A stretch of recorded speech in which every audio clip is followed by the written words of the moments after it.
Praise Lord church. मी प्रभू येशूमध्ये तुमच्या प्रत्येकाचे स्वागत करत आहे. माझ्या प्रिय लोकांनो, तुम्ही मला व्हिडिओद्वारे पाहत आहात. पुन्हा एकदा प्रभू येशूचे सामर्थ्यशाली वचन मी तुम्हाला देत आहे. आणि तुम्हाला वचन सांगण्या अगोदर मी एक गोष्ट सांगतो.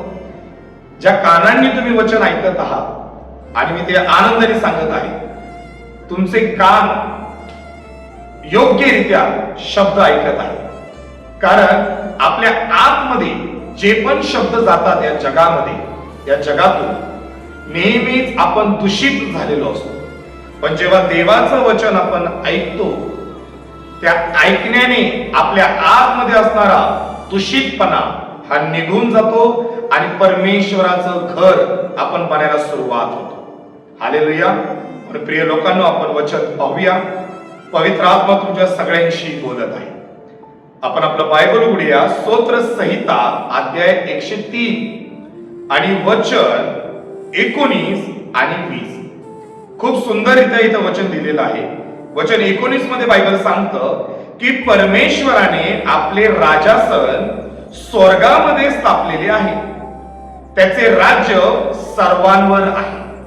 आणि वचन 20 सांगतं, अहो परमेश्वराच्या दूतांनो, जे तुम्ही बलसंपन्न आहात आणि त्याचा शब्द ऐकून त्याप्रमाणे चालता, ते तुम्ही त्याचा धन्यवाद करा.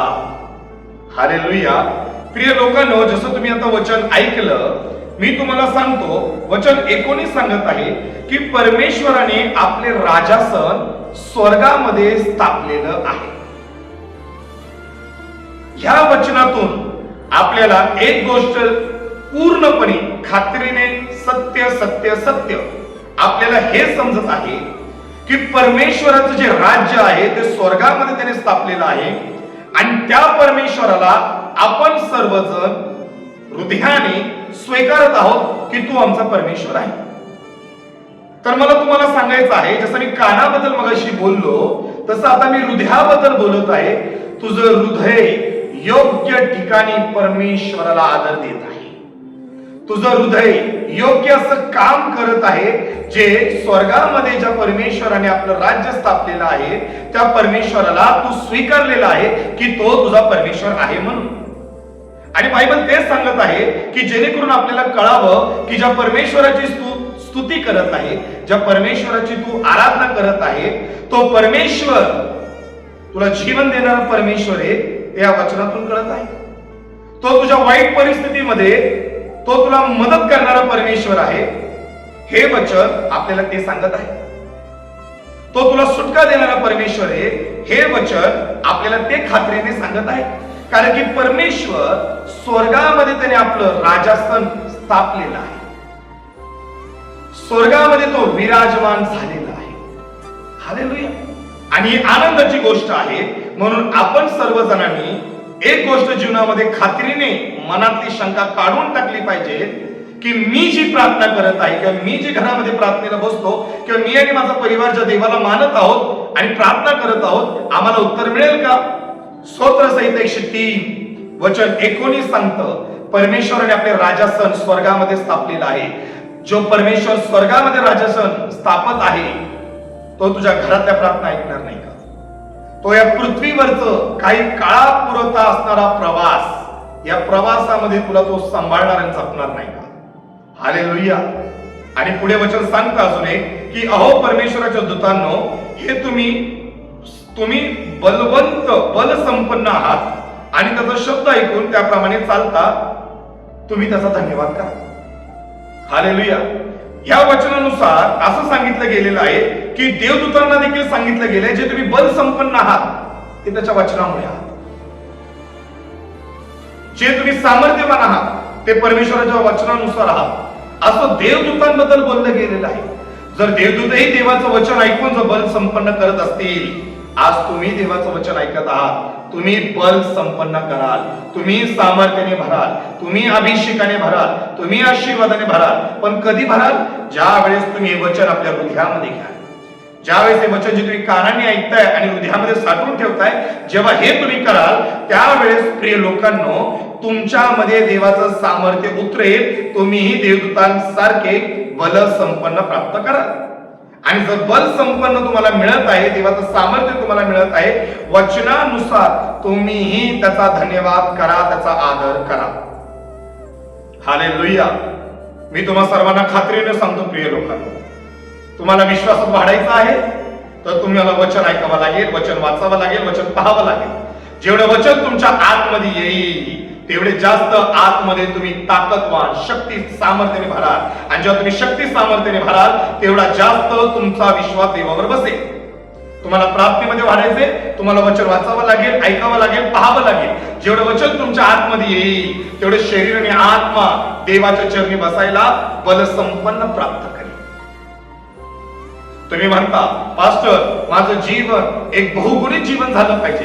परत सांगतो, जेवढं वचन तुम्ही वाचाल, जेवढं तुम्ही वचन ऐकाल, जेवढं वचन तुम्ही पाहाल, जेव्हा तेच देवाचं वचन तुम्ही आतमध्ये घ्याल, बरोबर तुमचा विश्वास वाढेल, तुमच्या प्रार्थना वाढेल. विश्वास वाढला, प्रार्थना वाढली की जिवंत देव तुम्हाला उत्तर देईल. आणि ते सर्व उत्तर जे काही तुम्ही मागितलेलं आहे ते साक्षीच्या रूपामध्ये असेल.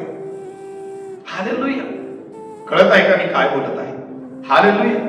सर्वांनी देवाचं वचन आतमध्ये घेणं गरजेचं आहे. देवाचं वचन तुझ्या आतमध्ये आलं की तुझं जीवन बदलणार. देवाचं वचन तुझ्या आतमध्ये आलं, तू प्रार्थनेला बसणार. देवाचं वचन तुझ्या आतमध्ये आलं, तू विश्वासामध्ये वाढणार. जेव्हा तू विश्वासाने प्रार्थना करणार, देवाच्या जवळ राहणार, जे काही तू मागशील, जिवंत देव तुझ्या जीवनामध्ये ते कार्य करणार. वचन घ्यायला शिका. कान, डोळे, मुख यातून वचन घ्यायला शिका. आणि वचन हृदयामध्ये ठेवायला शिका. वचन मान्य करायला शिका. त्या वचनानुसार तुम्ही चालायला शिका. वचन गरजेचं आहे. वचन खूप गरजेचं आहे. जीवनामध्ये वचन असणं गरजेचं आहे. जसं एक वचन, एक उदाहरण मी तुम्हाला बायबल मधून देतो. लूक याचा अध्याय 15 आणि वचन 11च्या पुढे एक कहाणी लिहिली गेलेली आहे. आज मी तुम्हाला 2 कहाण्या सांगणार आहे. आणि ही कहाणी म्हणजे वचन आहे. आणि या कहाणीमधून तुमचा विश्वास अजून बल संपन्न करू शकतो. जेव्हा तुम्ही कानाने, डोळ्याने, मुखाने जेव्हा त्याचं वचन घ्याल आणि हृदयामध्ये साठवाल, अद्भुत कार्य तुमच्यामध्ये नक्की होईल. लूक याचा अध्याय 15 वचन 11च्या पुढे एक उधळ्या मुलाची कहाणी मी तुम्हाला सांगत आहे, जी आतापर्यंत हजारो वेळा तुम्ही वाचली असेल, ऐकली असेल आणि पाहिली पण असेल. पण एक उदाहरण मी तुम्हाला त्यातून देईन. आधी ती कहाणी अशी आहे की एक व्यक्ती होता, त्याला 2 मुले होती. त्यातल्या धाकट्या मुलाने आपल्या बापाकडे येऊन सांगितलं की बापा, मालमत्तेचा माझा वाटा मला द्या. आणि तेव्हा त्यांनी जो पण वाटा त्यांना मिळाला तो वाटा त्यांनी घेतला आणि दूर देशी तो निघून गेला. आणि तो मुलगा तिथे गेल्यानंतर बायबल सांगतो वचन 14 मध्ये त्याने सर्व तो मिळालेला वाटा खर्चून टाकला. आणि खर्चून टाकल्यानंतर त्या देशामध्ये दुष्काळ पडला. तेव्हा तो मुलगा अडचणीमध्ये आला.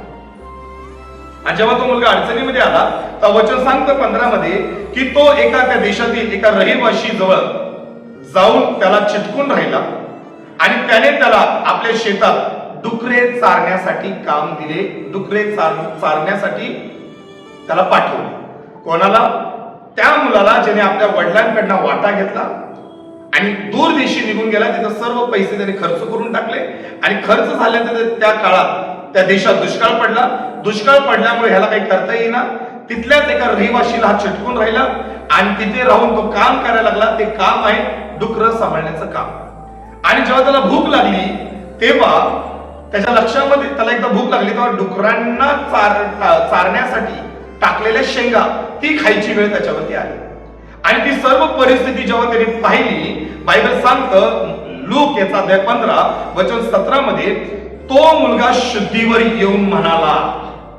हा शब्द असले महत्वाचा आहे. कळत आहे की प्रिय लोकांना मी काय बोलत आहे? लूक याचा अध्याय 15 वचन 17 मध्ये असं लिहिले गेलेले, तो मुलगा शुद्धीवर येऊन असे म्हणाला. हा शब्द एवढा महत्वाचा आहे. तो शुद्धीवर येऊन म्हणाला. शुद्धीवर. कळत आहे का प्रिय लोकांना मी काय बोलत आहे?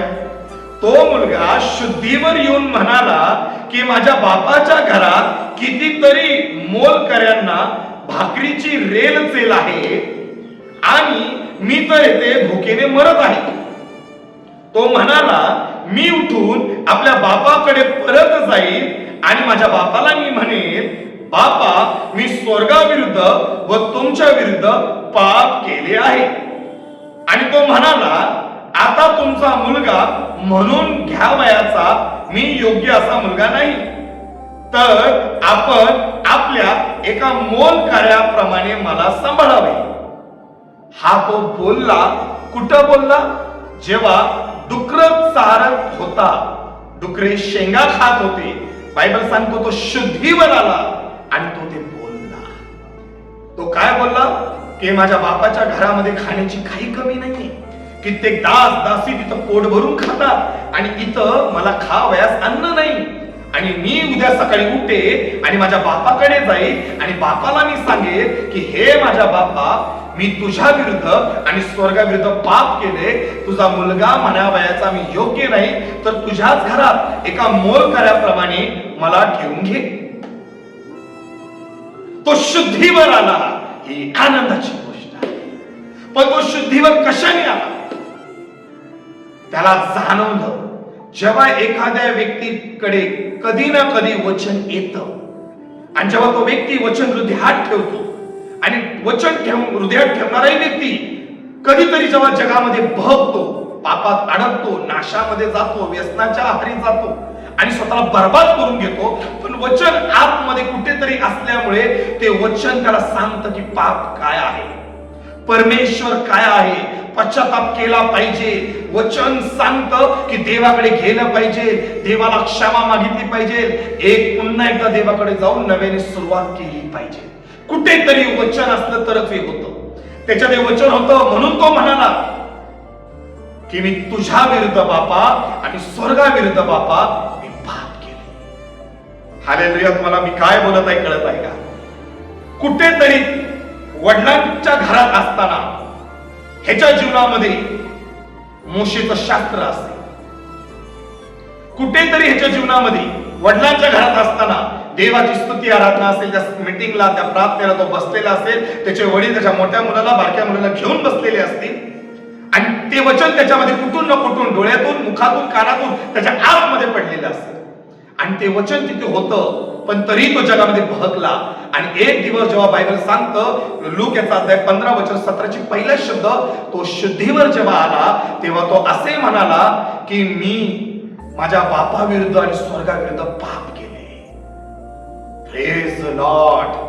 म्हणून प्रिय लोकांनो, जर एखाद्या मुलाच्या आतमध्ये कुठेतरी नाजूक असं एखादा देवाचं वचन आहे, तर ते वचन पुन्हा त्याला पश्चाताप करायला देवाकडे घेऊन येतं. हालेलुया. तर विचार करा, जर तुम्ही दरवेळेस देवाचं वचन वाचता, दररोज प्रार्थना करता, दरवेळेस चर्चला येता, वर्ष वचनामध्ये आहात, वर्ष विश्वासात आहात, वर्ष तुम्ही प्रार्थनेत आहात आणि देवाच्या मागे चलत आहात, आज्ञा पालन करत आहात, तर मी सांगतो तुझ्यासाठी तो स्वर्ग खाली आहे. ह्याच्या हृदयात कुठेतरी थोडस वचन होतं, तिथून तो शुद्धीवर आला. तू तर रोज वचन ऐकत आहेस, तू तर रोज शुद्धीवर असणार, तो रोज पवित्र आत्म्यामध्ये असणार, तू तर रोज देवाच्या आज्ञेमध्ये असणार, तू तर रोज येशूच्या मागे चालणार. जसं बायबल सांगतं की परमेश्वराबरोबर हनोक चालायचा, तसा तू हनोक बनला पाहिजे. का तर रोज तू वचन घेत आहेस. बायबल सांगतं, हिंदी पुस्तकात खूप सुंदर शब्द लिहिलेला आहे की हनोक परमेश्वर के साथ साथ चला. तू रोज वचन घेतोयस ना, तू रोज बायबल वाचत आहे, तू रोज स्तुती आराधना करत आहे, रोज गाणे ऐकत आहात, रोज प्रार्थनेमध्ये देवाची भेट घेत आहात, तर तू हनोक बनू शकतोस. हालेलुया. मी काय बोलत आहे कळत आहे का माझ्या प्रिय लोकांनो? तुम्ही ज्या स्क्रीनवरती मला पाहत आहात, मी सांगतो देव तुझ्याशी बोलत आहे, देव तुझ्याशी बोलत आहे, देव तुझ्याशी बोलत आहे, देव तुझ्याशी बोलत आहे, जिवंत देव तुझ्याशी बोलत आहे. हालेलुया. हालेलुया. तुझ्या हृदयात जर आज वचन येत आहे तर समजून घे, स्वर्ग तुझ्यासाठी खाली येणार आहे, स्वर्ग तुझ्यासाठी खाली येणार आहे, स्वर्ग तुझ्यासाठी खाली येणार आहे. परमेश्वर तुझ्या हृदयात येत आहे. हालेलुया. वचन गरजेचं आहे प्रियानो. म्हणून मी वचन सुरू करण्याच्या अगोदर एक उदाहरण दिलं. तुम्ही जे वचन कानाने ऐकताय, तुमचं कान हे चांगलं काम करत आहे. तुम्ही डोळ्यांनी वचन पाहतात, तुमचे डोळे चांगलं काम करत आहेत. तुम्ही मुखाने वचन बोलत आहात किंवा वाचत आहात, तुमचं मुख आतमध्ये काहीतरी चांगलं घेत आहे. हालेलुया. आणि जर तुम्ही डोळ्यांनी, कानाने, मुखाने जर वचन आतमध्ये घेत आहात, आता हृदयामध्ये ते साठवून ठेवा. पहा, युगाच्या शेवटपर्यंत देव तुझ्या बरोबर आहे. या पृथ्वीवर तुझा नाश होणार नाही. अनंतकालीन जीवन येशू तुला देणारच आहे. येशू तुला अनंतकालीन जीवन देणारच आहे. फक्त वचन घ्यायला कमी पडू नका. मी अजून एक तुम्हाला उदाहरण देतो, जे उदाहरण तुम्ही अगोदर माझ्या मते हजारो वेळा ऐकलं असेल, वाचलं असेल, माहिती असेल, तोंडपाठ असेल, पण मी त्यातूनही तुम्हाला एक उदाहरण देतो. त्या कहाणीमधून एक जिवंत उदाहरण देतो. जसं उधळ्या मुलामधून एक उदाहरण मी दिलं की तो शुद्धीवर आला. शुद्धीवर तेव्हाच माणूस येऊ शकतो जेव्हा कुठेतरी त्याला जुना प्रभूचा स्पर्श झालेला असेल. एकदा प्रभूकडे एखादा व्यक्ती आला आणि जरी तो या उधळ्या मुलासारखा जगामध्ये वावरला आणि हरवला, पण जो स्पर्श होऊन गेलेला असतो ना, एकदा तो देवाकडे येऊन गेलेला असतो ना, देवाचा हात तो किती मनुष्य लांब जाऊ द्या, देवाचा हात असा लांब पर्यंत जातो आणि त्या हरवलेल्या जीवाला ओढून आणतो. हे आहे वचन. हालेलुया. तुम्ही म्हणता ना, देवा मला वाचव, वचन घे. जिथं पडशील देव तिथं तुला वाचवायला येईल. वचन गरजेचं आहे. तसं दुसरं उदाहरण मत्ते याचा अध्याय 9 आणि वचन 19 पुढे एक अद्भुत कहाणी लिहिली गेलेली आहे. त्यातून एक उदाहरण मी तुम्हाला देतो. ही कहाणी स्वतः जी लिहिली गेलेली आहे, या कहाणीचा चमत्कार स्वतः ख्रिस्ताद्वारे झालेला आहे. स्वतः येशू ख्रिस्ताद्वारे एक कहाणीचा चमत्कार झालेला आहे. आणि मी तुम्हा सर्वांना सांगतो की येशू ख्रिस्त उठला आणि त्याच्या शिष्यांना घेऊन तो जाऊ लागला. आणि मग पहा, बायबल सांगतो, पहा तो निघाला तर 12 वर्षे रक्तस्रावाने पिडलेली एक स्त्री त्याच्या मागे येऊन त्याच्या वस्त्राच्या गोंड्याला तिने शिवली. वचन 21 सांगतं, कारण ती आपल्या मनात म्हणाली, नीट ऐका बरं का मी काय बोलत आहे, कारण ती आपल्या मनात म्हणाली, मी केवळ त्याच्या वस्त्राच्या गोंड्याला शिवले तरी मी बरे होईल. मी त्याच्या वस्त्राच्या गोंड्याला शिवले तरी मी बरे होईल, असं ती मनामध्ये म्हणत होती. मगाचं उदाहरण, तो शुद्धीवर आला आणि तो बोलला. कोणाशी बोलला? तिथं माणसं नव्हती, तो स्वतःशी बोलला. जेव्हा शुद्धीवर कोणी येतो तो बोलतो. दुसरं उदाहरण, ही बहीण सांगते की ती आपल्या मनामध्ये म्हणाली होती की मी येशू ख्रिस्ताच्या केवळ वस्त्राच्या गोंड्याला जरी शिवले मी बरी होईल. कुठे म्हणाली ती? स्वतःच्या मनामध्ये. का ती मनामध्ये म्हणाली? तिला कोणी सांगितलं? तिला कुठला अनुभव होता? तिला कोणीतरी सांगून शिकवलं होतं की त्याच्या वस्त्राच्या गोंड्याला स्पर्श कर प्रभूच्या, म्हणजे तू बरी होशील? कुठे लिहिलं गेलेलं होतं? नाही. तिच्या जीवनात घडलं म्हणून हे लिहिलं गेलेलं होतं. आधी कुठं असं लिहिलं गेलेलं नव्हतं की जेणेकरून तिने ते वचन वाचून पाहून येशू ख्रिस्ताच्या झग्याच्या गोंड्याला शिवायला गेली, असं नाही. तिने ते कार्य केलं म्हणून हे लिहिलं गेलं आणि हे पाहून आज आपला विश्वास वाढत आहे. ती मनामध्ये म्हणाली की मी प्रभू येशू ख्रिस्ताच्या केवळ झग्याच्या गोंड्याला जरी मी शिवले तरी मी बरी होईल. ती स्वतःला म्हणाली.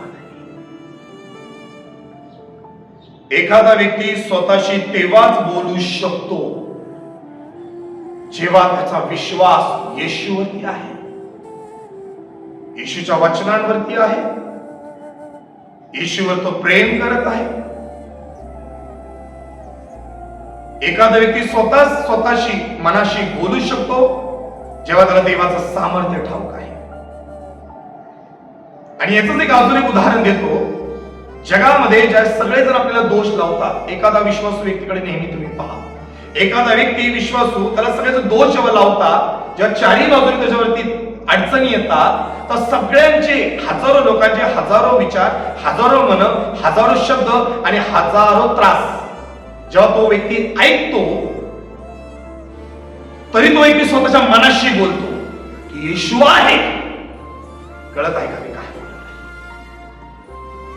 ज्यावेळेस एखादा विश्वासू व्यक्ती जगातल्या प्रॉब्लेमला हँडल करतो, परिस्थितीच्या प्रॉब्लेमला, त्रासाला हँडल करतो, पण तरीही ते सगळे त्रास माहिती असताना आणि जीवाला, शरीराला, आत्म्याला, हृदयाला त्या त्रासाच्या द्वारे भेगा जरी पडत असतील, वेदना जरी होत असतील, तर एक विश्वास व्यक्ती देवाच्या चरणी बसतो किंवा देवाकडे येतो, उधळ्या मुलासारखा बोलतो, किंवा या रक्त स्त्री सारख्या व्यक्ती सारखं मनाशी बोलतो आणि म्हणतो, नाही, देव मला यातून बाहेर काढेल, देव मला मार्ग दाखवेल.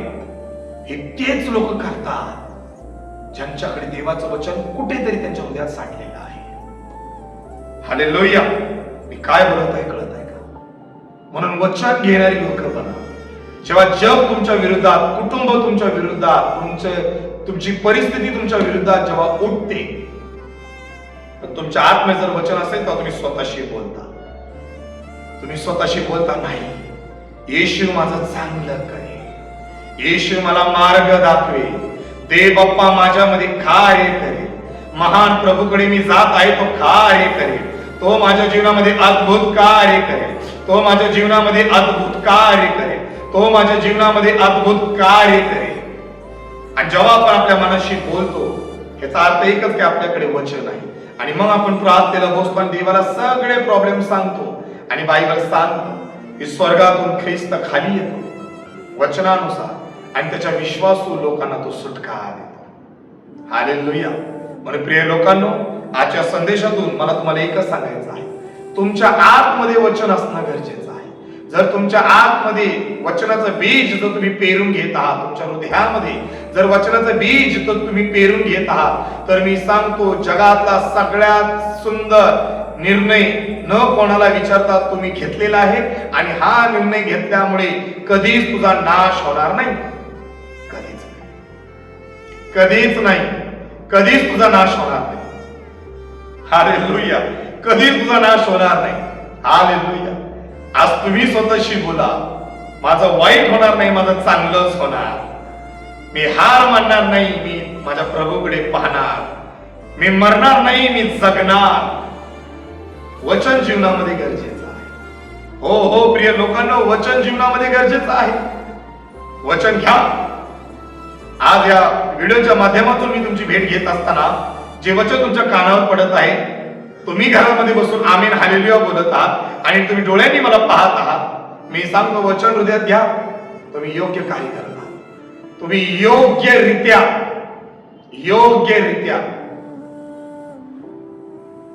तुम्ही आज निर्णय घेतलेला आहे. हालेलुया. म्हणून प्रिय लोकांनो, ज्या ख्रिस्ताने तुम्हाला जीवन दिलेलं आहे, त्या ख्रिस्तावरती तुम्ही विश्वास ठेवा. देखावा करू नका. देखावा करण्याचं काही कारण नाही. मनुष्याने घमंड कशावरती बाळगावा? मनुष्याने गर्व कशावरती करावा? घर, पैसा, घरातल्या वस्तू, सुंदरता, कपडे, गाडी, मोबाईल, सोनं, बँक बॅलन्स, नोकरी, सुंदरता, कशाने मनुष्याने घमंड केला पाहिजे? जर घमंड करायची वेळ आली तर घमंड एकाच कारणावरती करा की ख्रिस्ताने तुझा उद्धार केलाय म्हणून तू गर्व कर की माझ्यासारख्या पाप्याला ख्रिस्ताने तारलेले, माझ्यासारख्या पाप्याला परमेश्वराने उद्धार केलेला आहे, परमेश्वराने माझा उद्धार केला म्हणून मला गर्व आहे की या जगातली सगळ्यात मौल्यवान गोष्ट माझ्या जीवनात घडलेली आहे. हालेलुया. म्हणून प्रियांनो, जेव्हा तुमच्यामध्ये वचन असतं तेव्हा चांगलं जीवन जगणं हे तुम्हाला समजतं. हालेलुया. म्हणून आजचं वचन जे तुम्ही ऐकलेलं आहे, या वचनातून माझा विश्वास आहे तुम्हाला आशीर्वाद प्राप्त झालेला आहे. देव बाप्पा तुम्हाला आशीर्वादित करो. आजचा संदेश, आजचं वचन तुम्हा सर्वांमध्ये शांती घेऊन आलेलं आहे, एक ज्ञान घेऊन आलेलं आहे, एक सामर्थ्य घेऊन आलेलं आहे. आणि भविष्याचं जीवन कसं जगणं, कशा रीतीने पुढे चालणं, आजचं वचन तुम्हाला ते शिकून गेलेलं आहे. वचन हृदयात घ्या, फलदायी व्हा, बहुगुणित व्हा आणि येशू ख्रिस्ताला सोडू नका. जा, आनंदाने जीवन जगा. जसा उधळा मुलगा शुद्धीवर आला, ही रक्तस्रावी स्त्री मनामध्ये म्हणाली, तसंच तुम्ही शुद्धीवर या आणि मनामध्ये म्हणा की मला येशूच्या मागे चालायचं आहे, मला येशूच्या मागे चालायचं आहे, मला ख्रिस्ताच्या मागे चालायचं आहे. जो येशूच्या मागे चालतो तो अंधारामध्ये जीवन जगत नाही, तो प्रकाशामध्ये जीवन जगतो. म्हणून आजच्या संदेशातून देवाने तुम्हाला आशीर्वाद दिलेले आहे. हा आनंद मला होत आहे. God bless you. Jesus Christ loves.